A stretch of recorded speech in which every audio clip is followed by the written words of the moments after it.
하시겠습니다. 경청해 주시기 바랍니다.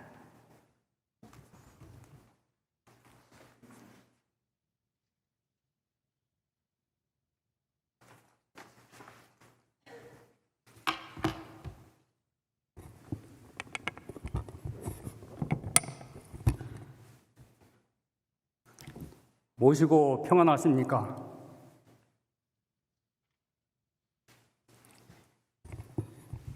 반갑습니다.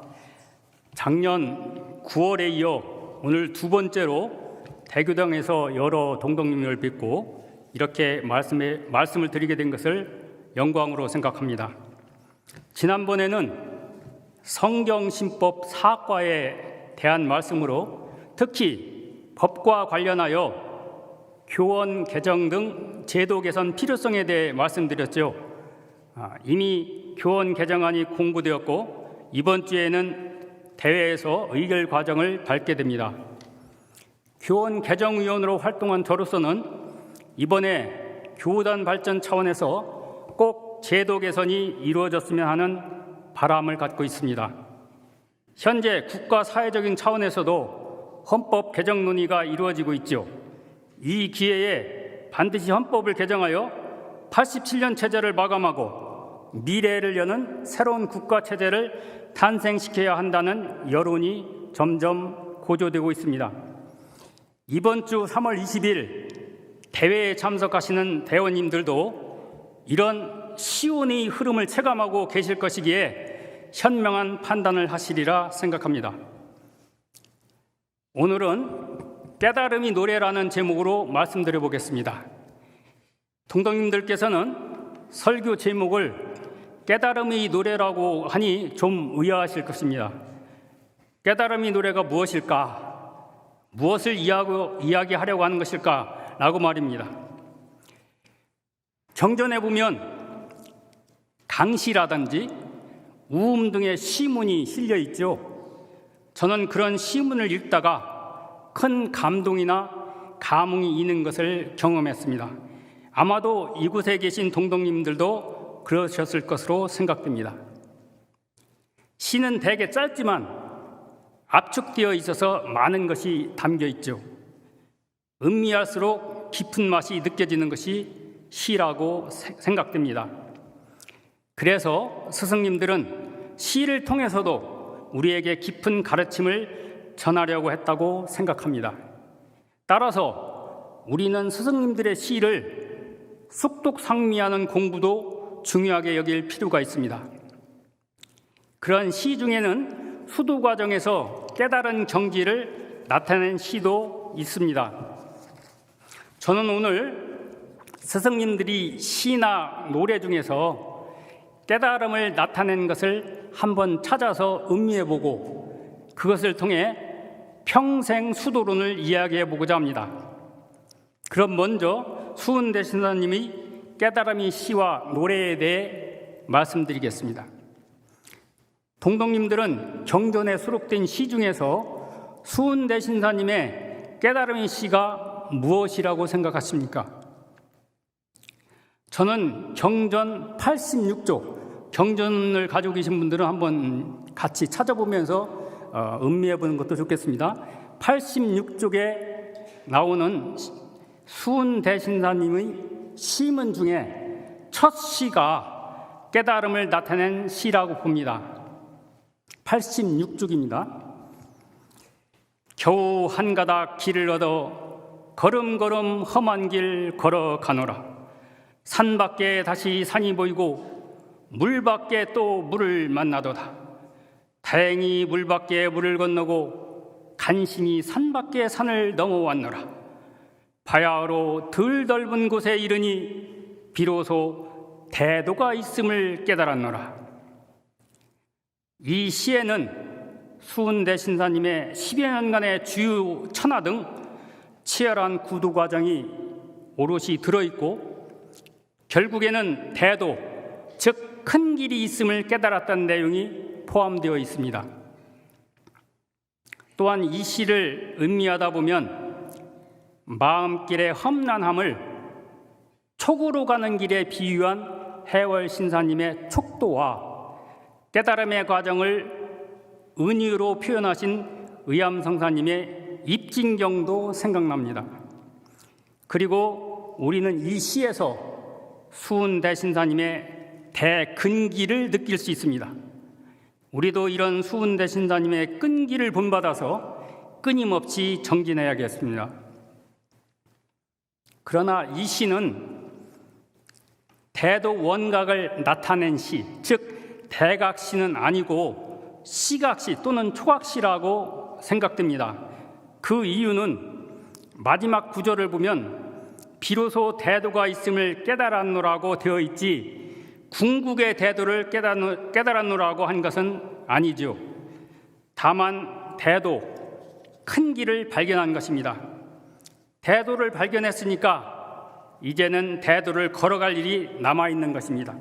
따라서 궁극의 경지 목적지에는 아직 도달하지 않은 것이죠. 아마도 이 시는 하느님으로부터 오심즉 여심이라는 강화를 들은 경지에서 나온 시라고 생각됩니다. 논학문에 보면 수은대신사님은 이 말씀을 들은 후에도 거의 1년여 동안 더 닦고 헤아렸다고 하셨지요. 그럼 과연 수은대신사님의 대도 원각의 노래는 무엇일까요? 저는 그것을 흥비가라고 생각합니다. 그 근거는 특히 흥비가의 마지막 구절에서 찾아볼 수 있습니다. 경전 235쪽입니다. 235쪽.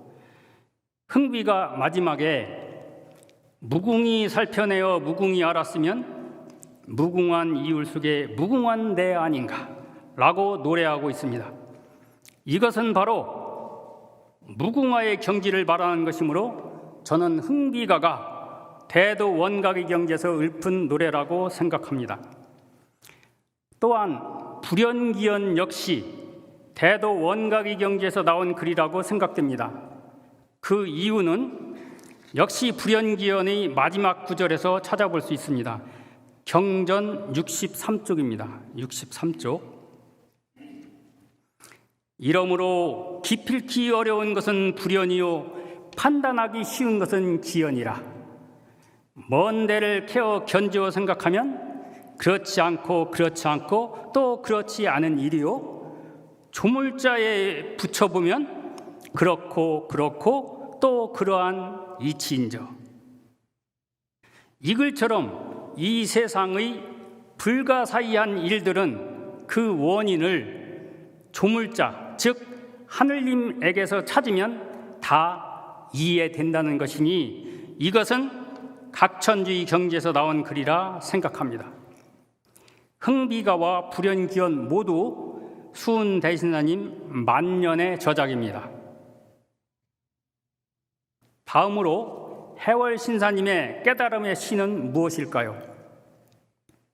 해월신사님은 수은대신사님으로부터 도를 받은 후 지극정성으로 독공수련에 정진하였습니다. 그 결과 3년이 안 되어 도안이 밝아졌고 수은대신사님의 인정을 받아 포덕에 나서게 되지요. 그리고 평생 동안 수은대신사님의 수심정기와 사인여천의 가르침을 잊지 않고 지켜내셨습니다. 그야말로 영세불망하신 것이죠. 그런 치열한 수도 과정에서 얻으신 시, 수도의 변화를 나타낸 강시가 있습니다. 해월신사님은 포덕 14년 12월에 강원도 정선 갈래사 적조함에서 49일 특별기도를 마치시고 다음과 같은 강시를 얻었습니다. 현행 경전 405쪽, 405쪽에 현행 경전 405쪽에는 내척구만 실려 있고 전문은 해월 문집에 수록되어 있습니다. 제가 예전에 신인간에 전문을 소개하기도 하였습니다. 원문은 천의봉상 개화천 도사슝중 만천도 정멸궁전 탈진세 허령대상 관천기 금일탕마 오연금 당년투철 일태극인데 번역문은 다음과 같습니다. 천의봉 위에 꽃 하늘이 열리고 도사의 가슴 속에는 천도가 가득 찼네. 정멸궁 앞에서 풍진 세상을 벗어나고 허령대 위에서는 하늘 기운을 꿰뚫었네. 오늘은 오연금을 탕마하고 올해에는 일태극을 투철하리.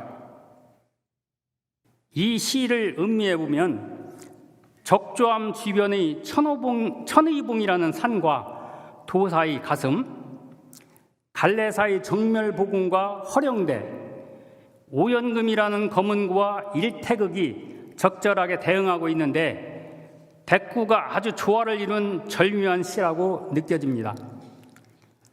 특히 마음 공부하는 것을 오연금을 탕마한다고 표현하고 있는데 이는 수도의 요결을 나타내는 것이라 생각됩니다.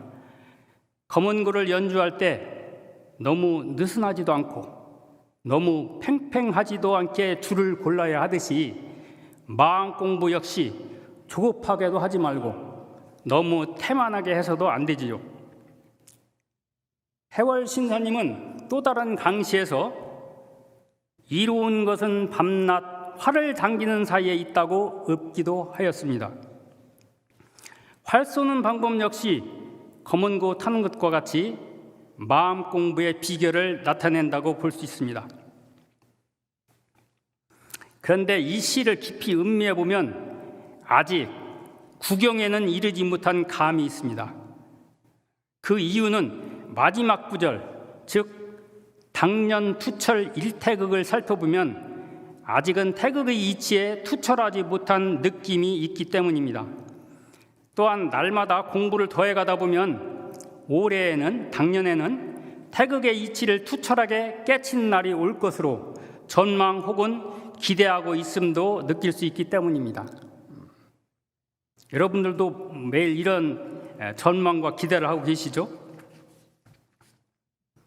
이후 해월 신사님이 입도하신 지 26년째인 포덕 28년 1월 1일에 경북 상주군 화령면 전성촌에서 은거 수도하실 때 아주 짧은 강시를 얻게 됩니다. 원문은 경전 406쪽에 있습니다. 406쪽. 무국대도 작심성 원통봉화 우통통인데 번역문은 다음과 같습니다. 무국대도에 충심으로 정성을 들이니 원통봉 아래에서 또 통하고 통하였노라. 여기서 원통봉은 중의적인 표현입니다. 하나는 전성촌 뒷산 이름인 원통봉을 나타내는 것이고 다른 하나는 원만 융통한 깨달음을 상징하는 것이라고 볼 수 있습니다. 따라서 저는 해월 신사님이 바로 이곳 원통봉 아래에서 대각을 하신 것으로 생각됩니다. 또한 그해 4월에 같은 해 4월입니다. 강원도 정선군 동면 고한 갈래사에서 49일 기도를 하셨는데 그때 다음과 같은 강시가 있었습니다. 경전 405쪽입니다.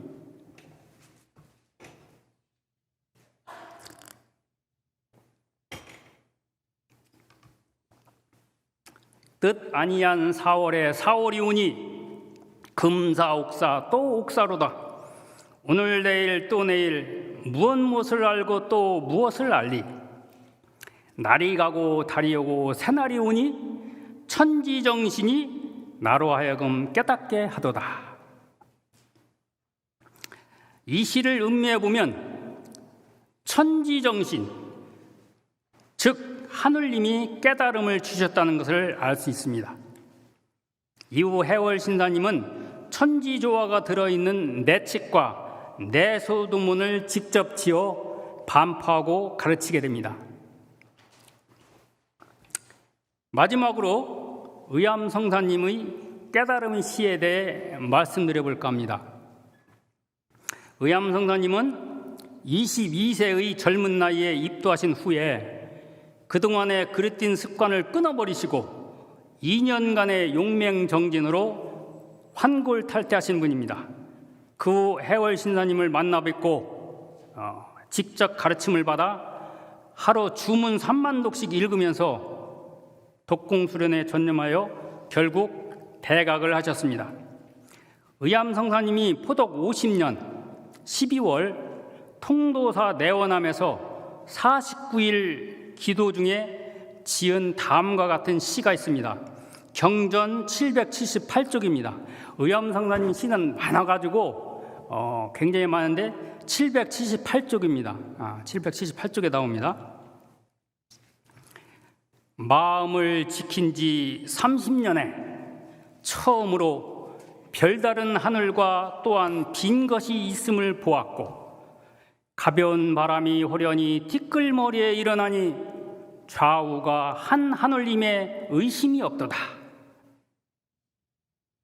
이 시를 깊이 음미해 보면 의암성사님은 입도 후 30여 년을 수도하던 중에 새로운 변화, 큰 깨달음이 있었음을 알 수 있습니다.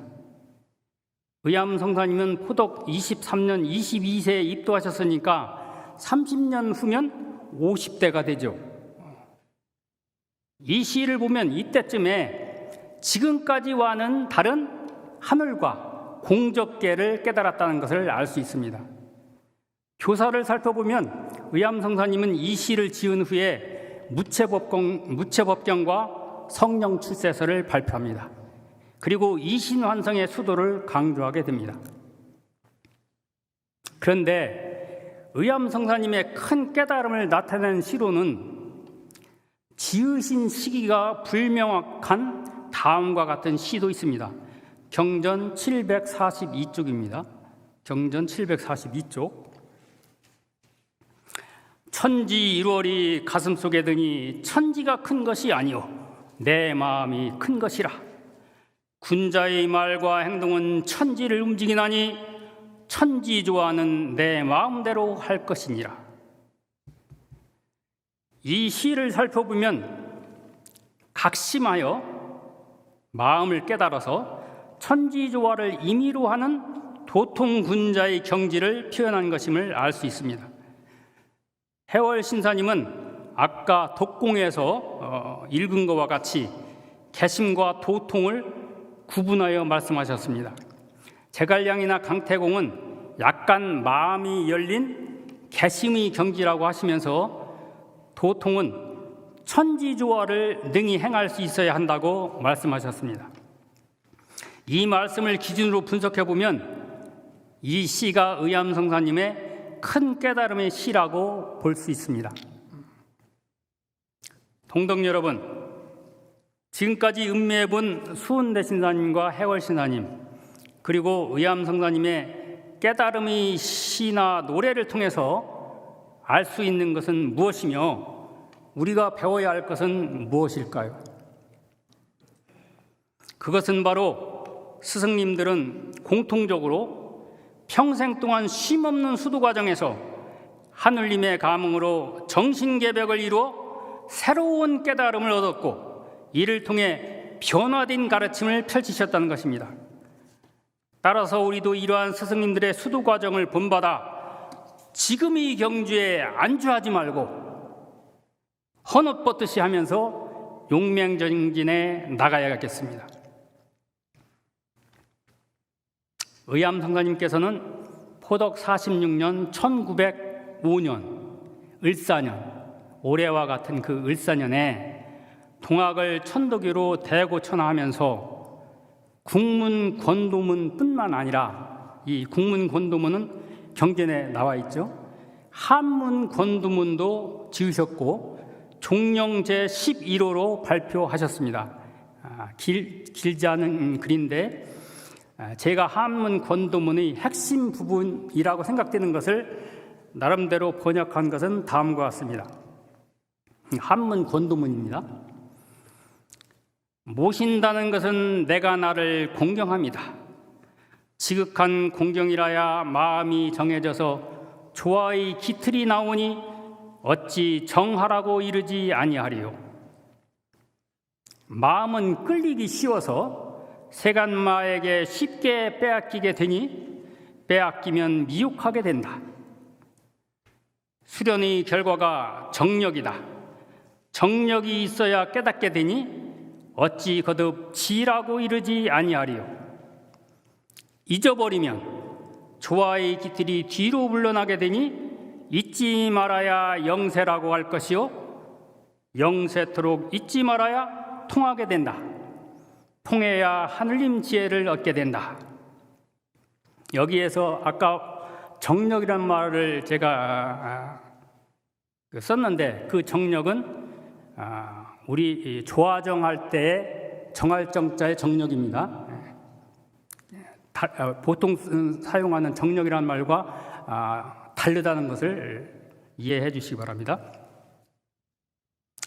이 권도문은 주로 주문이 시정지 석자를 중심으로 깨달음의 경지에 이르는 과정을 가르친 것이라 생각됩니다. 이러한 권도문의 가르침대로 철저한 영세불망의 평생 수도로 동동 여러분도 스승님처럼 큰 깨달음의 노래를 부를 수 있기 바랍니다. 공부하다가 죽으라는 정책의 말이 있는데, 우리도 이런 치열한 자세로 독공을 한다면 성철의 경지에 반드시 들어갈 수 있을 것입니다. 이상우 스승님들의 수도 과정에서 얻은 큰 깨달음의 시나 노래를 분석 음미해 보았습니다.